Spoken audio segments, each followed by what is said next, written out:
चलिए, आप सभी का बहुत बहुत स्वागत है @लर्निंग एटीट्यूड फॉर यूर पर। और मैं पुनः आप सभी का बहुत बहुत स्वागत करता हूं। और चलिए, अभी क्लास 10th के बच्चे बहुत बेहतर तैयारी में लगे हुए हैं और तैयारी भी कर रहे हैं। हर लोग का अपना अपना लक्ष्य होता है, गोल होता है, ध्येय होता है कि वो अपने लक्ष्य को हासिल करें और उसके लिए मन लगा करके अधिक से अधिक समय देते हैं पढ़ाई पर। तो इसके लिए बहुत बहुत शुभकामनाएं और ढेर सारी बधाई आप सबों को। और जैसा कि इस चैनल पर पहले से भी बहुत सारा वीडियोस अपलोड है। लास्ट ईयर में भी तैयारी कराया गया था, जिसमें आपका हिंदी का पेपर होगा, मैथ्स होगा, उसका संस्कृत होगा, साइंस होगा और सोशल साइंस का भी बहुत सारा पेपर अपलोड है, जिसमें आप लोग को ऑब्जेक्टिव्स है और उसके बाद कुछ डिटेल्स हैं। तो ये सारी चीज जाकर के आप विजिट कर सकते हैं लर्निंग एटीट्यूड फॉर यूर पर। दूसरी सबसे बड़ी बात कि किसी भी तैयारी को अगर हम शुरुआत करते हैं तो लक्ष्य जब हम तय कर लेते हैं तो उस लक्ष्य तक पहुंचने के लिए शुरुआत में ही हमको बांटना पड़ेगा काम को कि कितना पढ़ाई, कितना समय किस जगह देना है। सबसे मैथ्स जो है सबसे बेहतर सब्जेक्ट इसलिए माना जाता है कि जो एक बार हम लोग कड़ी मेहनत कर लेते हैं, बढ़िया से समझ लेते हैं, बेहतर तरीके से अभ्यास कर लेते हैं, प्रैक्टिस कर लेते हैं, तो एक बार समझने के बाद वो आसानी से बनने चला जाता है और मिस नहीं करते, भूलते नहीं है। तो ये सबसे बड़ी खासियत होती है मैथ्स का। और लाइफ के किसी भी मोमेंट पर आप इसको मिस नहीं कर सकते। तो ये अभ्यास के ऊपर डिपेंड करता है कि हम अभ्यास कितना कर रहे हैं, कितना प्रैक्टिस कर रहे हैं, कितना लर्निंग कर रहे हैं और कितना अपना डाउट को क्लियर करते हुए चल रहे हैं। यह सबसे बड़ी बात होती है। तो पुनः आप सभी से आग्रह है कि इस चैनल को अधिक से अधिक स्टूडेंट्स के बीच शेयर करें और सब्सक्राइब कराएं और बेल आइकन दबाना मत भूलें, ताकि कोई भी वीडियोस हम बनाते हैं, नया वीडियोस डालते हैं, तो उसका नोटिफिकेशन आपको जा सके। जैसा कि हमने बताया कि संख्या पर भी हमने वीडियो बनाया है। उसके बाद आपका जो मेथड्स हैं, एचसीएफ निकालने का, यूक्लिड मेथड और अभाज्य गुणनखंड विधि, वो सारा विधि से बनाया हुआ सारा प्रोसेस पर डाला हुआ है। लीनियर इक्वेशन का भी है, लेकिन हम देखते हैं अधिकतर बच्चे लीनियर इक्वेशन में जाकर के थोड़ा कंफ्यूज हो जाते हैं। और ऐसा इसलिए होते हैं कि लीनियर इक्वेशन तो पढ़ते हैं, लेकिन यहाँ पर क्या है कि टू वेरिएबल्स में जाकर के वो फंस जाते हैं।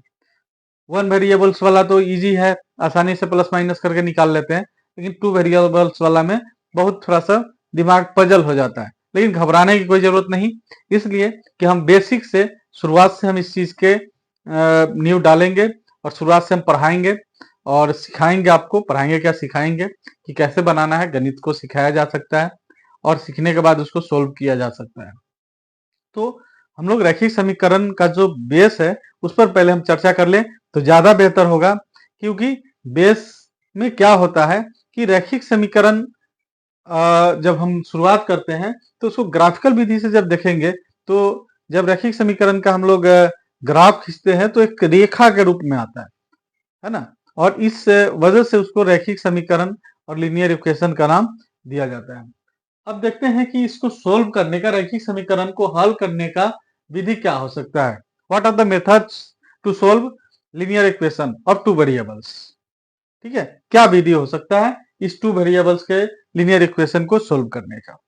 ठीक है, तो समझेंगे और उस प्रोसेस को भी हमने एक एक करके बताएंगे। जो विधि हम बता रहे हैं उस सारे विधि को हम एक एक करके बताएंगे। पहला है आपका विलोपन विधि, एलिमिनेशन मेथड। ठीक है ना। इस विधि में हम लोग देखेंगे कि उसमें हम प्लस माइनस का सिंबल का यूज करके, जोड़ घटाव का यूज करके, है ना, उसमें से विलोपित कर देते हैं पद को, उसको भी देखेंगे। दूसरा प्रोसेस है प्रतिस्थापन विधि, सब्स्टिट्यूशन मेथड, उसको भी देखेंगे। थर्ड मेथड है ब्रज गुणन विधि, क्रॉस मल्टीप्लिकेशन मेथड। और फोर्थ जो है वह ग्राफ विधि है, ग्राफिकल मेथड। ये चार तरीका से हम linear equation of two variables को सॉल्व करते हैं और बहुत आसान है। कोई भी इसका प्रोसेस डिफिकल्ट नहीं है। चाहे वो आप एलिमिनेशन मेथड ले लीजिए, चाहे सब्स्टिट्यूशन मेथड ले लीजिए, चाहे आप इधर क्रॉस मल्टीप्लिकेशन मेथड ले लीजिए या ग्राफिकल मेथड ले लीजिए, सब अपने आप में आसान है। और क्या है, आसान मैथ इसलिए हो जाता है क्योंकि इसको जितना ज्यादा बार बनाएंगे उतना बेहतर, जितना ज्यादा बार प्रैक्टिस करेंगे उतना बेहतर होते चला जाएगा। मैथ्स एक ऐसा विषय है जिसको हम पढ़ करके समझ ले, ऐसा पॉसिबल नहीं है। इसको जब तक हम कलम कॉपी है ना लेंगे नहीं, उसको बनाएंगे नहीं, सोल्व नहीं करेंगे, तब तक डाउट क्लियर नहीं होगा। तो चलिए हम लोग देखते हैं टू वेरिएबल्स का लीनियर इक्वेशन को कैसे हम लोग हल करते हैं। पहला प्रोसेस हम लोग देखते हैं, और वह पहला प्रोसेस क्या है आपका, एलिमिनेशन मेथड। ठीक है, कैसे एलिमिनेशन मेथड से हम लोग हल करते हैं उस पर हम लोग चर्चा करते हैं। ठीक है, तो आते हैं एलिमिनेशन मेथड पर।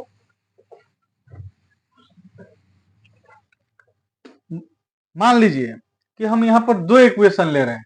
पहला इक्वेशन है x plus y equal to 5, equation 1 है, और सेकेंड इक्वेशन है x minus y equal to 3, ये सेकेंड इक्वेशन है।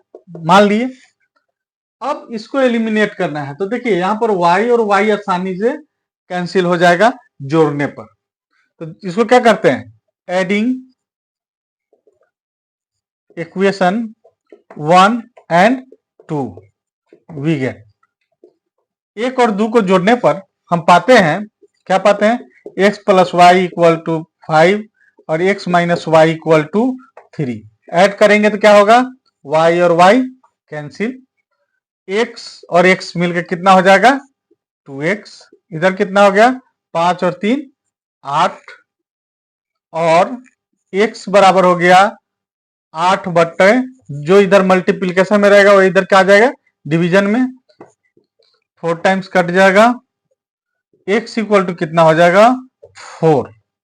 ठीक है, x का वैल्यू निकल गया। अब इस मान को किसी एक इक्वेशन में रखेंगे, एक में रखेंगे या दो में रखेंगे, इससे कोई फर्क नहीं पड़ता हम एक में रख रहे हैं या दो में रख रहे हैं। ठीक है, तो हम लोग क्या करते हैं, इस मान को मान लीजिए समीकरण एक में putting the value of x equal to 4 in equation 1 we get, समीकरण एक में x बराबर 4 रखने पर हम पाते हैं, क्या पाते हैं 4 प्लस वाई, x की जगह तो हमने क्या रख दिया 4 रख दिया, यानी 4 रख दिया, तो 4 प्लस वाई इक्वल टू कितना है 5 है। जो इधर प्लस में रहता है उधर जाके क्या हो जाएगा माइनस, 5 माइनस 4 और y equal to 1, hence x equal to 4 y equal to 1। यहां पर देखिए दोनों को जोड़ेंगे तो कितना आ जाएगा 4 और 1 5, फिर 4 में से 1 घटाएंगे तो कितना आ जाएगा 3, वेरीफाई भी हो गया। तो एक हो गया कि इसको एलिमिनेट कर रहे हैं। फिर एक दूसरा पोजीशन क्या, कंडीशन क्या आ सकता है, इसको नोट करते चलेंगे, है ना। दूसरा कंडीशन क्या आएगा, उसको एक एक चीज को क्लियर करिएगा, ये बेस है आपका। ठीक है, दूसरा कंडीशन हो सकता है कि यहां पर इक्वेशन लिखा हुआ है 3x plus y equal to 9 और x plus y equal to मान लीजिए यहां पर 1 लिखा हुआ है। ठीक, मान लेते हैं।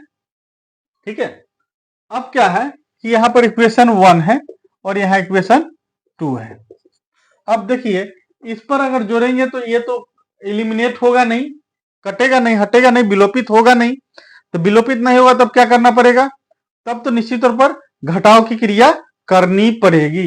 तो घटाव की क्रिया करेंगे, चलिए now equation 1 minus 2 we get 3x plus y equal to 9 और x plus y equal to 1। Subtract करने की बात कहे हैं, जहां जहां प्लस का सिंबल होगा सब जगह क्या हो जाएगा माइनस। 3x में से x माइनस गया तो कितना बचा 2x, y और y एलिमिनेट हो गया, और 9 में से 1 माइनस हो गया तो कितना बचा 8, और क्या हो जाएगा x इक्वल टू 8 अपॉन, जो यहां पर मल्टीप्लीकेशन में होगा कहा जाएगा डिवीजन में, 2 4 टाइम्स जाएगा और x इक्वल टू कितना आ जाएगा 4। फिर वही काम पुटिंग द वैल्यू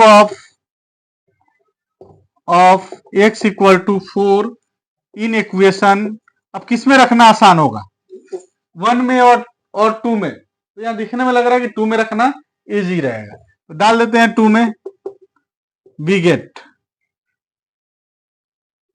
क्या मिलेगा, x की जगह हमने 4 डाला प्लस y इक्वल टू 1, तो y इक्वल टू कितना होगा, 1 माइनस 4, y इक्वल टू कितना हो जाएगा, -3। ये -3 कैसे हुआ, मेरा एक वीडियो इस पर बना हुआ है, आप जाइएगा @लर्निंग एटीट्यूड फॉरएवर पर, तो यहाँ पर मिल जाएगा संख्याओं का खेल, है ना। उसमें आप जाकर के देखिएगा तो आपको मिलेगा कि माइनस कैसे आता है, ठीक है। उस पर डिटेल नहीं करेंगे, ठीक है। 1 माइनस 4 इक्वल टू -3। अगर इसी चीज को अगर हम इक्वेशन 1 में भी रखेंगे तो सेम वैल्यू आएगा। इस चीज को हम लोग देख लेते हैं। Putting the value of x equal to 4 in 1, we get, हम लोग क्या पाते हैं यहाँ पर देखिए, 3 इंटू एक्स का वैल्यू कितना डालेंगे, 4 प्लस वाई इक्वल टू 9, ये हो गया 3 4 12, 3 इंटू 4 हो जाएगा 12 प्लस वाई इक्वल टू 9, तो वाई इक्वल टू कितना हो जाएगा, 9 minus 12 equal to -3, same value आया। यानी हम इक्वेशन 1 या 2 किसी में भी रखे उसके वैल्यू पर कोई फर्क नहीं पड़ता है। इसका मतलब क्लियर है कि समीकरण में एक में रख के वैल्यू निकाले दूसरे का, या 2 में वैल्यू रख के निकाले, इससे कोई फर्क नहीं पड़ता है ना। अब हम लोग देखते हैं अगला कंडीशन क्या आ सकता है इसमें। ये दूसरा कंडीशन हमने देखा कि ये कंडीशन हो सकता है। तीसरा कंडीशन समझते फॉलो करते चलना है, ठीक है।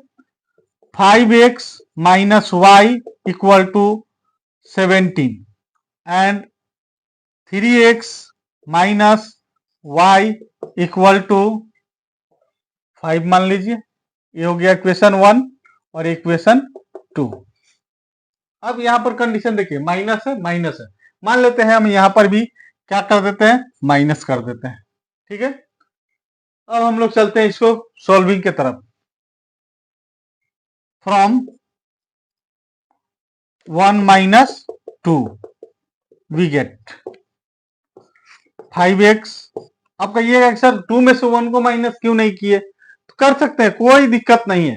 2 में से भी 1 को माइनस घटाव की क्रिया कर सकते हैं, यहां पर कोई दिक्कत नहीं। समीकरण में 1 में से 2 को घटाइए या 2 को 1 में से, कोई फर्क नहीं पड़ता है। 5x minus y equal to 17 और 3x minus y equal to -5। क्या बोले थे, सब्ट्रैक्शन की क्रिया, तो यहाँ प्लस है तो माइनस, यहाँ माइनस है तो प्लस, यहाँ माइनस है तो ये भी सिंबल प्लस हो जाएगा। यानी ये सारा सिंबल अब नहीं ध्यान में रखना है, यानी नीचे वाला सिंबल ही अब मेन हो गया। ये हो जाएगा एलिमिनेट, 5x में से 3x माइनस हो गया तो कितना बचा, 2x, और इधर कितना हो गया 22। क्या आएगा, x इक्वल टू 22/2, 11 टाइम्स, यानी x इक्वल टू 11। क्या करेंगे, putting the value of x equal to 11 in equation, किसी में भी डाल दीजिए 2, वी गेट, क्या मिलेगा हमको डालने पर, 3 into 11 minus y equal to -5, minus यहां हो गया 33 माइनस वाई इक्वल टू -5। अब माइनस वाई इक्वल टू कितना आ जाएगा, -5 प्लस 33 है तो इधर आएगा तो -33, और माइनस वाई इक्वल टू कितना हो जाएगा, 33 माइनस 5 -38, इधर भी माइनस सिंबल है, इधर भी माइनस का सिंबल है, क्या हो जाएगा, खत्म, +38, ठीक है। अब y का भी वैल्यू निकल गया, x का वैल्यू निकल गया, hence x equal to 11, y equal to 38। आप पुट करके इसमें देख सकते हैं, 11 5 जा 55 माइनस 38, 55 माइनस 38 कितना होगा, 55 माइनस 38 माइनस कीजिए, 15 माइनस 8 7 एंड 1 17 आ गया। फिर 11 3 जा 33 माइनस 38 इक्वल टू -5। इजी से आप चेक भी कर सकते हैं कि आपका आंसर सही है या गलत है। आसान हो गया। ये है एलिमिनेट करने का मतलब, ये साधारण जब क्वेश्चन रहेगा तब। अब अगला कंडीशन क्या हो सकता है? अगला कंडीशन जो होगा एलिमिनेटिंग में, वह यह होगा कि अब हमको बराबर मिलेगा नहीं, क्या करना पड़ेगा? इक्वल करना पड़ेगा। इक्वल करना पड़ेगा। मान लीजिए यहां पर है 2x plus y equal to 5, ठीक, और यहां है x plus 2y equal to 9। मान लीजिए इक्वेशन 1 है, इक्वेशन 2 है। समीकरण में कोई भी समीकरण लेंगे उसका कोई न कोई हल निश्चित आएगा, वो चाहे पी बाई क्यू के रूप में आए, चाहे वह पूर्ण संख्या के रूप में आए, आना ही है। तो क्या होगा? अब देखिए यहां पर इक्वल करना पड़ेगा और सिंबल भी प्लस का है, तो हमने क्या बोला, पहले ही हम लोग देखे हैं कि प्लस वाला सिंबल में क्या करते हैं, फिर माइनस रहता है तो उसमें क्या करते हैं, फिर माइनस प्लस रहता है उसमें क्या करते हैं। 3 कंडीशन हम लोग देख चुके हैं। अब क्या करेंगे, पहले इक्वल करेंगे। यहाँ 2 है तो यहाँ भी 2 लाना होगा, अदरवाइज यहाँ 2 है तो यहाँ भी 2 लाना होगा। किसी एक को बराबर करना होगा। चलिए हम इसी को बराबर करते हैं। समीकरण है ना, from 2 into 2 and 1 minus 2 we get, यहां हो गया 2x plus y equal to 5, और यहां 2 से मल्टीप्लाई करेंगे तो कितना होगा 2x, और 2 से यहां करेंगे तो कितना हो जाएगा 4y, और यहां कितना हो जाएगा 9 2 जा 18। माइनस करिए, माइनस माइनस माइनस, एलिमिनेट हो गया। y minus 4y minus 3y, और इधर 5 माइनस 18 कितना हो जाएगा -13। तो y इक्वल टू कितना हो जाएगा -13 upon -3, minus minus cancel, therefore y equal to 13/3। अब यहां पर 13/3 आ गया। अब चलते हैं next. Putting the value of y equal to 13/3 in equation 1 we get, क्या मिलेगा 2x प्लस वाई का वैल्यू है 13/3 इक्वल टू 5। क्या होगा 2x equal to 5 minus 13/3, 2x equal to 3 LCM हो गया तो 15 minus 13, 2x equal to 2/3, therefore x equal to 2/3, जो इधर मल्टीप्लिकेशन में डिवीजन में चला जाएगा 2 times, x equal to 1/3, hence x equal to 1/3, y equal to 13/3। अब इसको हम चाहेंगे तो इसमें रख के चेक कर सकते हैं, ठीक है। यहाँ 2x है, 2 से मल्टीप्लाई करेंगे तो कितना हो जाएगा 2/3, और यहाँ पर क्या है y है, y का वैल्यू कितना है 13/3, ऐड करेंगे एलसीएम 3 हो जाएगा, 2 प्लस 13 15/3, 3 5 टाइम्स आ गया 5, ठीक है। इसको भी चेक कर सकते हैं। x इक्वल टू कितना है, x equal to 1/3 plus 2y है, यानी 2 इंटू 13/3। देखते हैं इसका सॉल्यूशन, 1/3 प्लस 26/3, एलसीएम हो गया 3, 1 प्लस 26 कितना हो गया 27/3, 9 टाइम्स 9 आ गया। तो हम लोग रिप्लाई को भी चेक कर सकते हैं, ठीक है। आप लोग इससे रिलेटेड जो भी प्रॉब्लम्स होगा उन प्रॉब्लम्स को निश्चित तौर पर आप बनाएंगे, और उसके अलावे आप हमारे चैनल @लर्निंग एटीट्यूड पर जाकर के सब्सक्राइब और शेयर करेंगे, बेल आइकन दबाना नहीं भूलेंगे। दूसरा, कमेंट आपका बहुमूल्य है, कमेंट आना चाहिए। कमेंट आएगा तो फिर हम लोग नेक्स्ट वीडियो में फिर देखेंगे इसका दूसरा प्रोसेस। कौन सा प्रोसेस? सब्स्टिट्यूशन मेथड यानी प्रतिस्थापन विधि। तो जितना ज्यादा प्रैक्टिस करना है आप इस प्रोसेस को, एलिमिनेशन मेथड को, यानी इस विधि को अधिक से अधिक अभ्यास करिए। आर.डी. शर्मा का मैथ हो या आर.एस. अग्रवाल साहब का मैथ हो या एनसीईआरटी का मैथ हो, जो भी मैथ्स का बुक मिलता है उठाइए और एलिमिनेशन मेथड से आप बनाइए। विलुप्तीकरण, लुप्तीकरण, जो भी मेथड कह लीजिए, इससे बनाइए और बना करके अधिक से अधिक अभ्यास करिए। और कमेंट सेक्शन में जाकर के यह वीडियो कैसा लगा निश्चित तौर पर कमेंट करिए। इन्हीं बातों के साथ चलिए, thank you for watching and thank you very much.